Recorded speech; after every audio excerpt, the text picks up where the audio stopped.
جانتے ہو وہ درویش کون تھا؟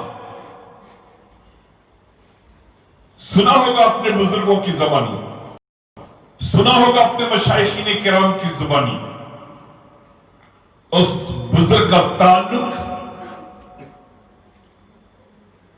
اول وقت کے مشائخین کرام سے، طبقہ اولا میں ان کا شمار.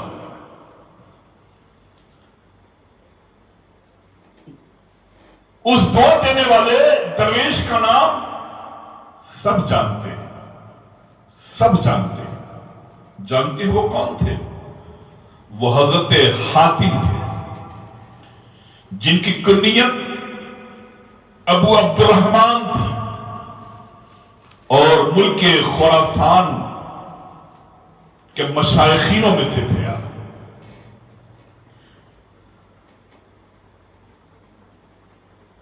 حضرت سیدنا شفیق بلخی کے ہیں ہم نشینوں میں سے آپ ہیں، اور حضرت سیدنا شیخ احمد خضروی کے استاذوں میں سے ہیں آپ. حضرت سرکار سیدنا حاتم اصم رضی اللہ تعالی عنہ،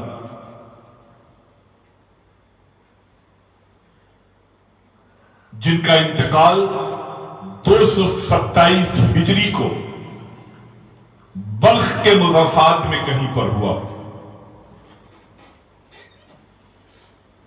جلیل القدر درویشوں میں سے. اب آپ اندازہ یہی سا لگا لیجیے، جو ہم نشین ہو حضرت شفیق بلخی کا اور جو شیخ احمد خضروی کا استاذ ہو، کیا مقام وہ رکھتا ہوگا، کیا بلندی وہ رکھتا ہوگا. اتنے بلند مقام پر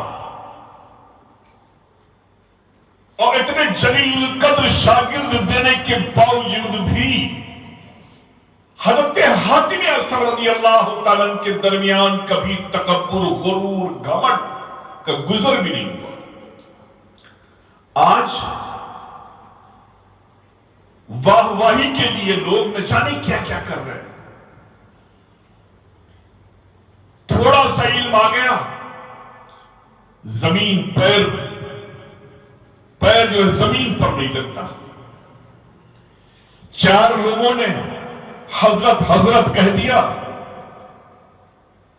تو حضرت آسمان سے بات کرنے لگتے ہیں. 10 لوگوں نے دستبوسی کر لیا تو بس سمجھتے یہ ہے کہ ہم بھی شفیق بلخی ہو گئے، ہم بھی حاتم اصم ہو گئے. تھوڑی سی دولت آ گئی تو اپنے آپ کو سمجھ بیٹھے کہ ہم سے بڑا حاتم تائی کوئی نہیں ہے. تھوڑی سی شہرت مل گئی، عزت مل گئی، اپنوں کو پہچاننا بند.